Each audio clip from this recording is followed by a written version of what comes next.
नमस्कार. बोलभिडूमध्ये सर्वांचे स्वागत. पश्चिम बंगालचा विजय हा काही भाजपला आनंद देणारा असला तरी विरोधकांना सुखासुखी मान्य होणारा नाही, हे पहिल्या दिवसापासूनच लक्षात येत होतं.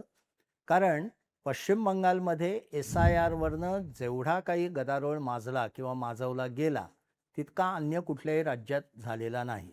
म्हणजे SIR स्पेशल इंटेन्सिव्ह रिव्हिजन, जे मतदार यादीची पुनर्तपासणी किंवा अगदी सोप्या भाषेत सांगायचं तर मतदार यादीची स्वच्छता, ही जी करण्यात आलेली होती ती काही फक्त पश्चिम बंगालमध्ये करण्यात आलेली नव्हती. ती आधी बिहारमध्ये करण्यात आली आणि आत्ताच्या याच्या निवडणुकींच्या ज्या राज्यात निवडणुका झाल्या त्यापैकी तामिळनाडूमध्ये पण ती झाली, केरळमध्ये पण झाली, ती गुजरातमध्ये झाली. गुजरातचा उल्लेख यासाठी करतोय की तिथे नुकत्याच महापालिका आणि नगरपालिकांच्या निवडणुका संपूर्ण राज्यात झाल्या महाराष्ट्राप्रमाणे. त्या सर्व ठिकाणी SIR ची प्रक्रिया राबवण्यात आली आणि पश्चिम बंगालपेक्षा अन्य राज्यांमध्ये वगळलेल्या मतांची संख्या ही टक्केवारीने पश्चिम बंगालपेक्षा जास्त होती. म्हणजे तामिळनाडूमध्ये 11%च्या वर मतदारांचं नावं वगळण्यात आली. गुजरातमध्ये तर 14% वगळण्यात आली. तरीसुद्धा तिथल्या निवडणुका सुव्यवस्थितपणे पार पडल्या. त्याच्यावर कोणी आक्षेप घेतला नाही. जे काही निर्णय होते, विजयाचे निकाल होते ते मान्य केले. द्रमुक किंवा अण्णा द्रमुक हे जे दोन प्रमुख पक्ष तामिळनाडूमध्ये निवडणूक लढवत होते त्यांनी सुद्धा तिथली SIR मान्य केली. स्टॅलिन यांनी आपला पराजय मान्य केला आणि सगळी व्यवस्था व्यवस्थित पार पडली. पश्चिम बंगालमध्ये मात्र असं घडलेलं नाही. याला कारण असं की मुळात SIR आमच्याकडे तुम्ही करूच कसे शकता असा आक्षेप पश्चिम बंगाल सरकारने पहिल्यापासून घेतला. खरं तर SIRची प्रक्रिया ही मुख्यतः सीमावर्ती राज्यांमध्ये सर्वप्रथम राबवली पाहिजे. कारण अन्य देशातले नागरिक येऊन जर काही इथे मतदान करत असतील तर ते कोणत्याही देशासाठी धोकादायक असतं. त्यामुळे मतदानाचा हक्क हा पवित्र असल्यामुळे तो देशातल्या नागरिकालाच अवलंबता आला पाहिजे. कुणीही इथे येऊन केवळ मतदानाचा हक्क घ्यायचा हे कुठलाही देश मान्य करत नाही. आणि अशा प्रकारच्या घटना म्हणजे अन्य देशातनं कोणीतरी येण्याच्या घटना या सीमावर्ती भागात जास्त घडत असल्यामुळे तिथे खरी तर मतदार यादीची शुद्धता होणं अतिशय अत्यावश्यक असतं.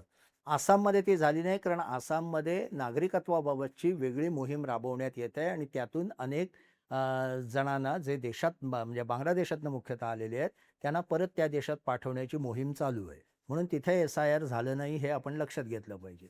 पश्चिम बंगालमध्ये मात्र या प्रक्रियेला तृणमूल काँग्रेसने पहिल्यापासून प्रचंड मोठ्या प्रमाणात आक्षेप घेतला. पुढे जाऊन असं म्हणण्यात आलं की फक्त अल्पसंख्याक लोकांची मतं वगळण्यासाठी केंद्र सरकारकडनं निवडणूक आयोगाला हाताशी धरून ही प्रक्रिया राबवण्यात येत आहे. म्हणजे याचा रोग मुस्लिम किंवा अल्पसंख्याक मतदार कमी करणं मतदार यादीतनं हाच मुख्यतः आहे. निवडणूक यादीची स्वच्छता हे एक ढोंग आहे असं म्हटलं गेलं आणि इलेक्शन कमिशनवर निवडणूक आयोगावर अनेक आक्षेप घेतले गेले. त्याच्या विरोधात सातत्याने कोर्टाची दारं ठोठावण्यात आली. अगदी सुप्रीम कोर्टापर्यंत प्रकरण गेलं. सर्व ठिकाणी कोर्टाने इलेक्शन कमिशनची निवडणूक आयोगाची बाजू उचलून धरली. हा बाब महत्त्वाचा आहे. त्याच्यानंतर मग आपल्याकडे नेहमीच्या पद्धतीने एक तक्रारी चालू होतात की सगळ्याच संस्था सरकारच्या बटीक झालेल्या आहेत किंवा त्या सरकार त्यांना राबवत आहे, त्यांच्या दबावाखाली आहेत. पण त्याला तितकासा अर्थ नसतो. तितकासा असं मी मुद्दाम म्हणतोय. सरकार हे कायम कोणतीही सत्ता ही कुठल्याही संस्थांवर आपला प्रभाव टाकण्याचा प्रयत्न कायम करत असते. म्हणजे मनुष्य जमातीमध्ये राज्य संस्था ही अस्तित्वात आली तेव्हापासनं कुठल्याही संस्थांचं स्वातंत्र्य मर्यादित करण्याची धडपड प्रत्येक राज्यसत्ता करत असते. आपणही आपल्या देशात काँग्रेसच्या काळातही ते पाहिलेलं आहे, अन्य पक्षांच्या काळातही पाहिलेलं आहे आणि आताही अनेकदा अशा गोष्टी घडतात. राज्यात घडतात, देशात घडतात. त्यामुळे अगदी स्वच्छतेचं प्रमाणपत्र केंद्र सरकारला किंवा इलेक्शन कमिशनला याबाबत द्यावं असा इथे काहीही इरादा नाही. प्रश्न असा आहे की जी प्रक्रिया राबवतायत ती पुरेशी ट्रान्सपरंट होतीये की नाही, किंवा या प्रक्रियेमुळे निवडणूक निकालावर खरोखर परिणाम झाला आहे का? म्हणजे निवडणूक आयोगाने जे SIR पश्चिम बंगालमध्ये राबवलं त्यामुळे फक्त ममता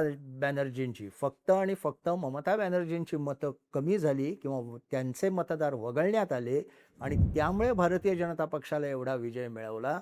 यामुळे ही लोकशाहीची हत्या आहे असा जो प्रचार चालू आहे किंवा सुरू होतो आहे, त्याची फक्त आपण तपासणी करतोय. तो प्रचार कदाचित खरा असेल, कदाचित खोटा असेल, तर अधिक डेटा उपलब्ध होईल तेव्हा आपल्याला कळेल. पण आज निकालाच्या दुसऱ्या दिवशी जो डेटा उपलब्ध आहे किंवा बिहारमधला जो डेटा उपलब्ध आहे, त्याच्यावरनं काय निष्कर्ष निघतात ते आपण बघू. आणि त्यानंतर जे प्रश्न असतील त्या प्रश्नांचाही पुढे आपल्याला शोध घेता येईल.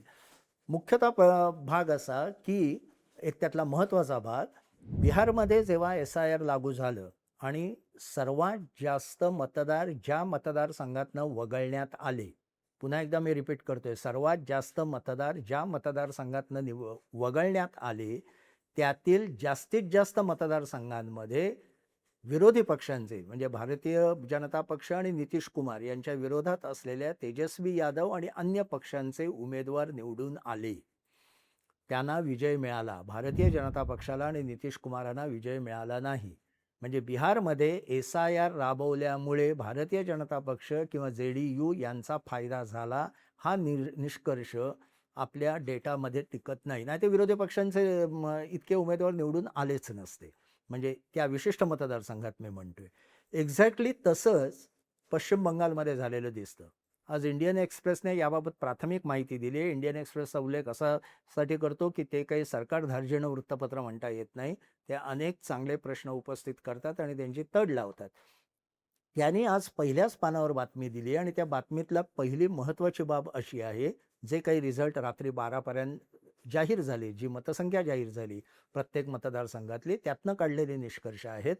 त्याच्यात पहिली गोष्ट म्हणजे सर्वात जास्त मतदार ज्या मतदारसंघातनं वगळण्यात आले असे 20 मतदारसंघ आहेत. म्हणजे 20 मतदारसंघात सर्वात जास्त मतदाराची छाननी झाली आणि मतदार संख्या कमी झाली. त्या 20 पैकी 13 मतदारसंघात तृणमूल काँग्रेस विजयी झालेला आहे आणि फक्त 6 मतदारसंघात भारतीय जनता पक्षाला विजय मिळाला आहे आणि एका ठिकाणी काँग्रेसला मिळालं. याचा अर्थ असा की मतदार यादीची छाटणी मोठ्या प्रमाणात ज्या 20 मतदारसंघात झाली, त्याचा सर्वात जास्त फायदा हा तृणमूल काँग्रेसला मिळाला, भारतीय जनता पक्षाला नाही. ही डेटा हे सांगतोय, हे काही कोणाचं इंटरप्रिटेशन नाही आहे. पुढचा भाग असा की ज्या 187 मतदारसंघांमध्ये विजयाचा फरक हा 5,000 किंवा त्यापेक्षा थोडासा जास्त होता, अशा मतदारसंघांपैकी 47 मतदारसंघ असे आहेत की जिथे विजयाचा म्हणजे विजयी उमेदवार आणि पराभूत उमेदवार यांच्यातील मतांचा फरकापेक्षा वगळलेल्या मतदारांची संख्या ही जास्त आहे. म्हणजे हे मतदारसंघ 47 मतदारसंघ संशयाच्या चक्रामध्ये येऊ शकतात की समजा मतदार जे वगळले गेले त्या सगळ्या मतदारांना जर का मतदानाचा हक्क मिळाला असता तर त्याचा विजयाचा फरक पडला असता का, म्हणजे आजचा विजयी उमेदवार हा पराभूत झाला असता का आणि पराभूत उमेदवार हा विजयी झाला असता का, याची शंका घ्यायला जागा आहे. असे हे 47 मतदारसंघ आहेत असं आपण म्हणू शकतो, कारण त्यातला मतदानात म्हणजे 2 उमेदवारांच्या विजयातला फरक यापेक्षा वगळलेल्या मतांची संख्या जास्त आहे. अशा 47 मतदारसंघांपैकी 28 जागी भारतीय जनता पक्षाला विजय मिळाला, परंतु 18 जागी तृणमूल काँग्रेसलाही विजय मिळाला. म्हणजे जर का आपण कसोटी निपक्षपातीपणे लावायची ठरवली तर भारतीय जनता पक्षाचे 28 मतदारसंघ कदाचित संशयाच्या फेऱ्यात येऊ शकतात. कदाचित का म्हणतोय मी ते पुढे एक्सप्लेन करेन. पण त्याबरोबर तृणमूल काँग्रेसचे पण 18 मतदारसंघ संशयाच्या फेऱ्यात येऊ शकतात, कारण तिथला जर का वगळलेल्या मतदारांना परत ॲड केलं असतं तर विजय फिरला असता आणि भारतीय जनता पक्षाचा विजय जर 28 जागी विजय झाला तिथे पराभव झाला असता असं म्हटलं तर ज्या 18 मतदारसंघात तृणमूल काँग्रेसचा विजय झाला तिथे सुद्धा तृणमूल काँग्रेसचा पराभव झाला असता असं आपल्याला म्हणायला लागतं. तर्कशास्त्र असं सांगते की दोन्हीकडे कसोटी एकच लावा. असा जर का फरक काढला तर फक्त 10 मतदारसंघात SIRमुळे भारतीय जनता पक्षाचा विजय झाला किंवा 10 मतदारसंघातील भारतीय जनता पक्षाच्या विजयावर आपण विजयाबद्दल आपल्याला SIRमुळे संशय घेता येऊ शकतो असं प्राथमिक डेटा सांगतो. फक्त 10. म्हणजेच आत्ताचे 10 मतदारसंघ जर का कमी झाले असते भारतीय जनता पक्षाचे तर ते 200च्या आत आले असते. त्यांचं बहुमताला काहीही धक्का लागला नसता. तृणमूल काँग्रेसचे 10 वाढले असते, म्हणजे ते 100च्या पुढे गेले असते आणि हे 200च्या आत आले असते. परंतु एकूण विजय, एकूण जी सत्ता आहे ती भारतीय जनता पक्षाचीच राहिली असती. SIR नंतरच्या ह्या आत्ताच्या पहिल्या 24 तासातल्या घडामोडींबद्दल आपण बोलतोय, तो डेटा बघतोय. पुन्हा जे 187 मतदारसंघ असे आहेत की जिथे फक्त विजयाचा फरक हा 5,000 किंवा त्याहून थोडासा जास्त आहे, म्हणजे थोडक्यात म्हणजे थोडक्या मताधिक्याने जिंकलेले मतदारसंघ आहेत. त्याच्यात 65 ठिकाणी तृणमूल काँग्रेसचा विजय झालेला आहे.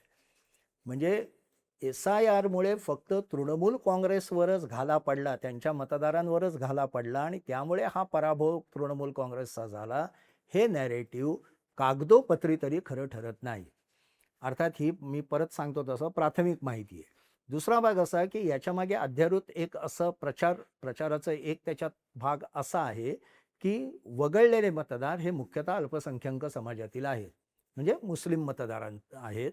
मुस्लिम बहुल मतदारसंघात मुस्लिमांची मतं कमी केल्यामुळे ममता बॅनर्जींचं बहुमत कमी होईल आणि हिंदू मतांची संख्या तशीच राहिल्यामुळे भारतीय जनता पक्षाला फायदा होईल, अशा पद्धतीचं राजकीय समीकरण त्यामागे आहे आणि तशा पद्धतीचा प्रचार हा सर्वत्र होतही आहे. आता डेटा असं दाखवतो, वगळलेले जे सगळे मतदार काढले आपण 27 लाख आत्ता ती त्याची संख्या आहे जवळपास, आणि ज्यांची पुनर्तपासणी ही सुप्रीम कोर्टाने नेमलेल्या न्यायदंडाधिकारी किंवा न्यायिक अधिकारी आहेत त्यांच्याकडनं सध्या सुरू आहे. ती प्रोसेस अजून चालू राहणार आहे. तर ते जर का आपण एकूण वगळलेले जे मतदार काढले, म्हणजे मतदार यादीतनं जवळपास 90 लाखाच्या वर मतदार वगळले गेले, त्याची जर का ब्रेकअप पाहिला आणि त्यातले 27 लाख असे आहेत की ज्यांचं म्हणणं आहे की आम्ही मागच्या वेळेही मतदार होतो, लॉजिकल डिस्क्रिपन्सी, आमच्या कागदपत्रात काही त्रुटी असल्यामुळे आम्हाला मतदानाचा हक्क मिळाला नाही, याची तपासणी आता सर्वोच्च न्यायालयाकडनं होतीये. ते 27 लाख मतदार जरी धरले आणि आधीचे वगळलेले जरी धरले आणि त्यांचं एकूण संख्या जर का बघितली तर त्यामध्ये 1/3 फक्त मुसलमान किंवा मुस्लिम आहेत किंवा अल्पसंख्य आहेत. 2/3 वगळलेली मतं ही मुख्यतः हिंदूंची आहे. आणि आपण मागेही एक व्हिडिओ इथे केला होता आणि त्याच्यात म्हटलं होतं की मटुआ हा जो एक जी तिथे काय म्हणू जात म्हणा किंवा समाज आहे, मटुआ समाज खूप मोठ्या प्रमाणात आहे. ते मुख्यतः बांगलादेशातनंच आपल्याकडे आलेले आहेत, कारण मुळात स्वातंत्र्यपूर्व काळात हा सगळा प्रदेश एकच होता. हा संपूर्ण बंगाल हा एक मोठा प्रदेश होता, त्याचं विभाजन झालं फाळणीमध्ये. त्याच्यानंतर हे आलेले काही बांगलादेशातनं भारतात आलेले आहेत 1970च्या आधीपासून. त्यांना आता नागरिकत्व देण्याचं काम चालू आहे आणि हा मटुआ मतदार जो आहे, मटुआ समाज जो आहे, तो भारतीय जनता पक्षाचा खंदा समर्थक आहे असं मानलं जातं. या मटुआ समाजातली सुद्धा सर्वात जास्त मतं कापली गेलेली, वगळली गेलेली आहे. तरी सुद्धा त्या सगळ्या पट्ट्यात भारतीय जनता पक्षाला विजय मिळाला. याचा अर्थ असा, एक थोडक्यात आपण अर्थ काढायचा तर असा की विजय हा फक्त इलेक्शन कमिशनला जवळ घेऊन किंवा त्याच्या मागे काहीतरी गडबड करून केला जातो असं नाही.